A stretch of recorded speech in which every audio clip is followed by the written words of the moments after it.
I need an audio tech back there. As I was saying, Dave Ashton's father-in-law, Richard, most of you know Richard, is going to assisted living yesterday or today? Yesterday. Went into assisted living, so keep him in your prayers as he goes through this transition. Where's Gaines? Gaines. Show your picture of your grandchild. Gaines Bagby has a new grandchild. Look at that. Congratulations. And Tom Hutchinson is not here because he's going through different things, especially with the move, but radiation treatment starts for him on Monday. So please keep Tom in your prayers. Definitely want to know that. The schedule, I mentioned it last week, but just as a reminder, next week, please don't show up here. It'll be spring break. So if you show up, the doors will be locked. There will be no coffee. There will be nothing. So don't come here. But then after that, we're going to finish up Job March the 21st.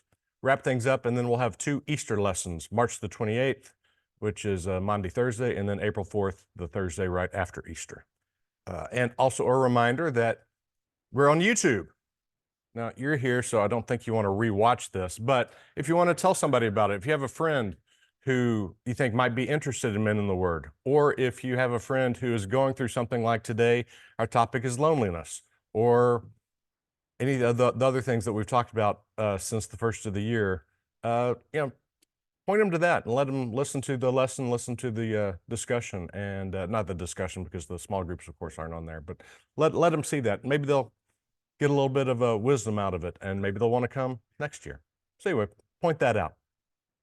Last thing is, yes, I'm wearing the Rangers today, and if you remember, it's a repeat. I wore it last October, I guess, sometime in October during the playoffs with the Rangers. I had so many Rangers jerseys, and the Rangers did so well as they won the World Series. I kept wearing them, but I'm wearing this today. It's the one jersey I have that doesn't have my name on the back or has someone else's name on the back because I consider it a national holiday. Because today is Jeff Burroughs' birthday.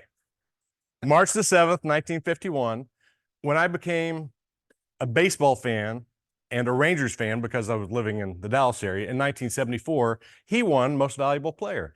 I was so disappointed in 1975 because he didn't repeat.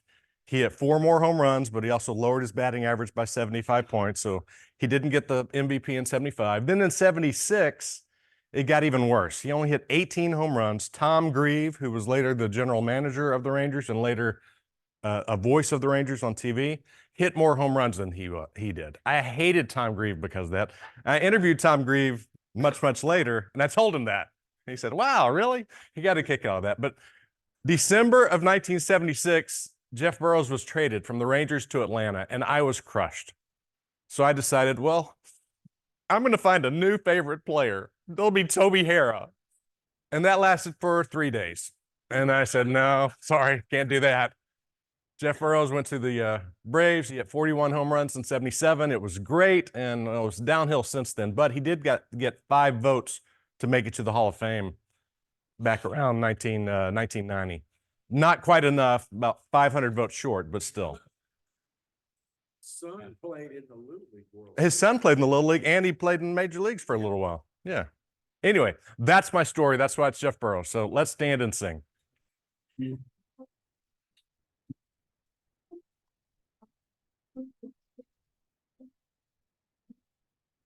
Spirit of the living God, fall afresh on me. Spirit of the living God, fall afresh. Help me, mold me, fill me, use me. Spirit of the living God, fresh on me.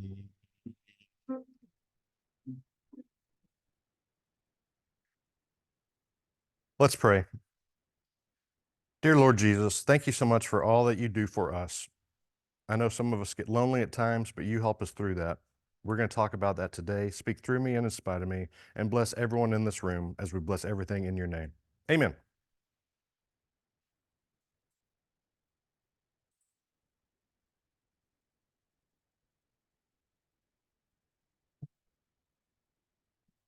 So for the past few weeks, Job has suffered.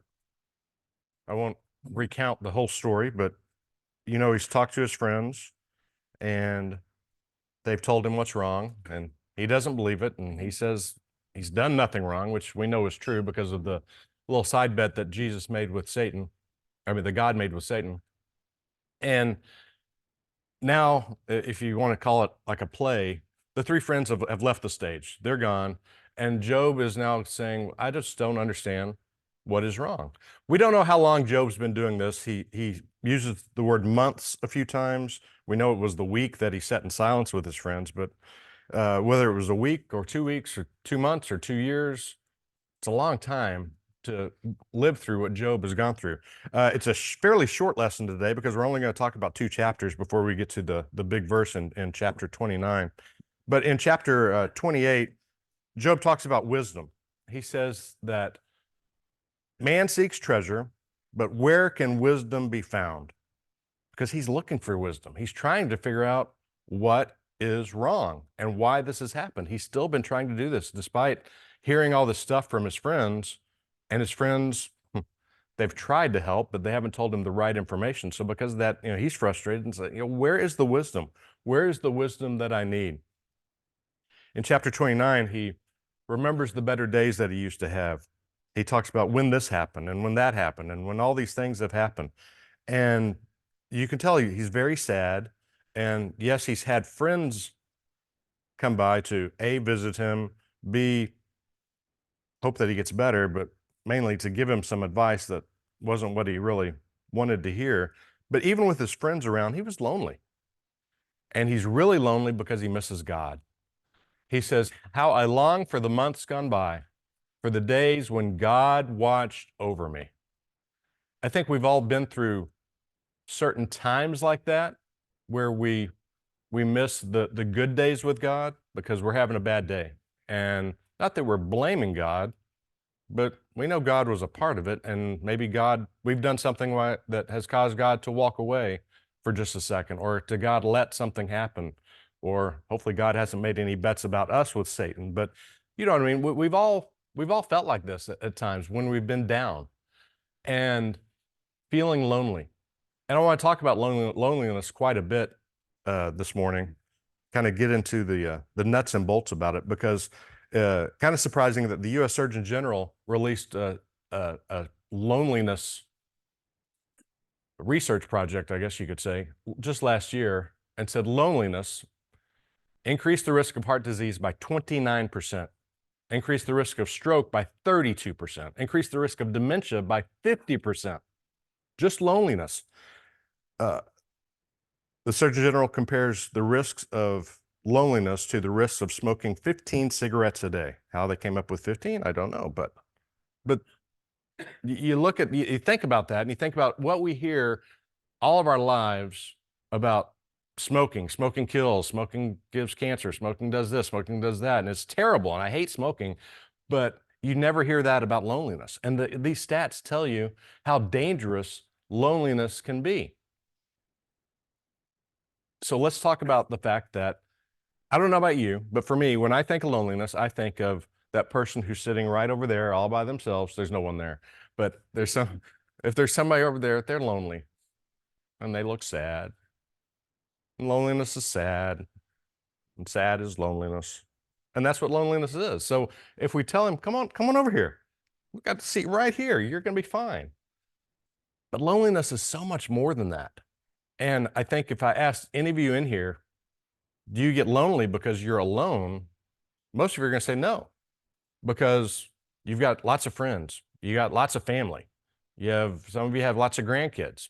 Gaines has a new grandkid. It's going to keep him from being lonely. You have lots of people at your table right now to keep you from being lonely. But loneliness is so much more than that. And that's the scary part. And I'm going to give you a proverbial list of some types of loneliness. And I'm not doing it so that we get to number 5 and finally say, yeah, that's me. See, I told you were lonely. I'm not trying to force loneliness on you. But as godly men, as great men in the word followers, as loving people, you're going to find people in your community around you, friends, family, coworkers, someone at church, no telling who it is. And you're going to hear one of these things and say, yeah, they kind of fit into that. Maybe I should check on them. And that's the big thing I want you to get out of this part is who do I need to check on? Because they're not sitting over there alone, but they have loneliness in other ways. And think about how some of this loneliness, these other types of loneliness, has affected you. One that's fairly common and fairly simple is losing your partner, whether it's through death or divorce or breakup or moving away or whatever it may be. Even if you have friends around, that's tough. And a lot of us have gone through that. In your younger days, you all went through it, breaking up with a girlfriend.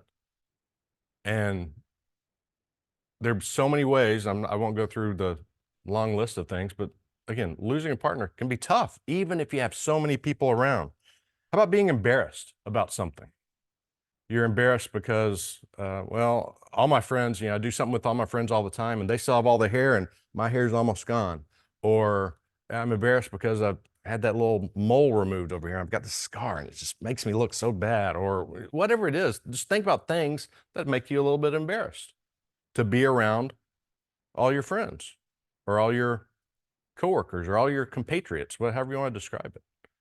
It can make you feel lonely, even though people are around you. When you can't do something, talking to Phil about playing golf. And, if you're someone who plays golf all the time, you have some buddies that you play golf with, and all of a sudden you can't play golf because you had a knee replacement or a hip replacement, or maybe you're just terrible at golf and you can't play anymore. But whatever it is, and you miss out on that. And you miss out on that feeling of togetherness because that's what you like to do. And it may be something like running where you run by yourself, but you love running and now for whatever reason you pulled a hammy or you just can't run anymore and you miss that and it makes you feel lonely. Again, that happens to all of us at various times. When you don't fit in, if you got a group of friends that you've been buddies with since high school or since college and things are going great, but now all of a sudden they're all traveling the world or they're all buying sports cars and you're like, I've got bills to pay. I can't do that, or I can't do this, or they're able to retire early and they're jet setting around and I've got to go to work. Whatever it is, where suddenly you don't feel like you fit in quite as well. You get a feeling of loneliness, which isn't fun.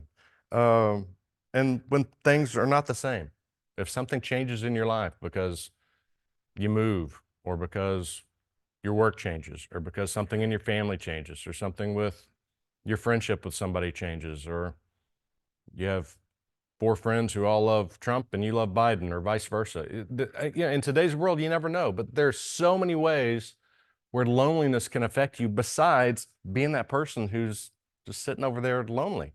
And so many times as you're thinking about this and as you're seeing people, just because somebody walks in right over there right now and sits over there, doesn't mean they're lonely. It means, well, maybe they're kind of embarrassed because they came in late.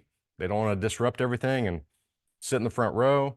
Maybe they want to be close to the coffee or grab that last bagel or something like that. You never know, but it's good if you see somebody going through some of these things that I've talked about to check on them. We all check on our friends and the people that we care about all the time. And this is another example of who I want you to check on. I want to tell you a story about feeling alone that combines probably almost all these. I didn't go through it to say, yeah, it goes through A, B, C, D, and E, but it basically does. And it's from the year 1989. Let me set it up and tell you that I graduated from the University of Texas. I say the University of Texas for a reason. In December of 1988. I graduated, and I'll brag for just a second, just to tell you why I felt so great. I graduated. I graduated from the University of Texas. It's not like I graduated from some bad school somewhere. I felt great about myself because of that. I had a journalism degree, studying broadcast journalism. I thought I was great, so I thought I'd be at ESPN before I knew it. I'd get a job like that, then I'd be at ESPN in a few months, and the rest would be history. It just seemed like it was going to go so well. While I was in college, I worked 2 different jobs basically at the same time. One was for money, so to speak, room and board. I was an RA, so I got free room and board for 2 years. So nice and cheap college because of that. And then I basically interned for free for 2 years at KVU, getting lots of experience. I had everything going, and then I graduated early. I've got all these things on my resume. Boom, boom, boom, boom, boom. I'm going to get hired like that. I am so excited because I'm going to be a world-class sportscaster. This is going to be fun. I like to tell everyone that life is a roller coaster. I don't care who you are, where you are, what you do, what your family's like, etc. We all ride roller coasters of life. Now, for some of us, it's just like driving the hills of Northwest Hills. For some of us, it's driving the hills of the hill country. For some of us, it's the little kiddie roller coaster up at the state fair. For some of us, it's the Shockwave or one of those roller coasters at Six Flags. For me, it was pretty bad in 1989 because it's January of 1989. It's after the holidays. I helped move my sister from Dallas to Atlanta, and I drove back, and on my way back, I'm expecting to interview at all kinds of stations because I thought, okay, my mom and dad live in Dallas, my sister lives in Atlanta. Anywhere in between, I'm going to have family fairly close by. I'm going to get a job again like that. Yeah, it didn't work that way. So by February, I'm getting a little down on things because I thought I'd be working by now. And when you get bored, things get even worse. And I was living at home with my mom and dad, which was okay. I get along fine with them, but hadn't lived with them in 3.5 years. Like, okay, Mom, you're yelling a little too much about cleaning things up. And I'm bored. I had nothing to do. I didn't have a job. I can only send out so many resumes. This is before the days of computers, for the internet. So it's not like could be on the internet all day looking for jobs. There was a telephone helpline type of thing where you could hear recorded messages about there's a sportscaster job open in Des Moines. There's a sportscaster opening in Tucson. That type of thing. But that's all you could do. So I'm bored to tears. And when you're bored, things get even worse. Good news is that in March, I interview for a job and I get a job. So I have a little bit of an uptick. The bad news is it was as a waiter at Spaghetti Warehouse. I had being at home, I'd started playing softball with some friends of mine from high school, and a couple of them worked at Spaghetti Warehouse. They said, hey, come on, we need a waiter. Why don't you come join us? So, okay. So I waited tables at Spaghetti Warehouse, making about $10 an hour because of tips. I didn't need the money that bad, but it let me save money. So again, I got a little bit of an uptick there. But then as I did that in April and then into May, by May, I'm at my lowest because I'm waiting tables at Spaghetti Warehouse. When you have a degree from the University of Texas and you're a waiter at Spaghetti Warehouse, and if y'all are a waiter at Spaghetti Warehouse, I apologize, but I just didn't feel good about myself. I'm like, really? This is me now? This is what I get to brag about? I've got all these people who I've seen graduate from great colleges and they brag about their jobs and they're making so much money and they're going on trips, and I'm waiting tables at Spaghetti Warehouse. And I remember in near the end of May, a couple of high school friends showed up at Spaghetti Warehouse out of nowhere. It wasn't like I was expecting them. I hadn't seen them since I graduated in '85. And they show up and it's like, hey, Greg, Yvonne, how are y'all? And I'm trying not to moan and make a bad face because, yeah, I'm graduated. I'm a waiter now. Hi, how are you? I'm just embarrassed. And it goes back to the being embarrassed about something that makes you feel lonely. So things were not good.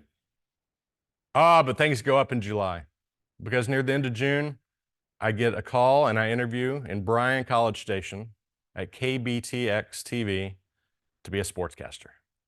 Yes, I get a job and I start right around July the 1st.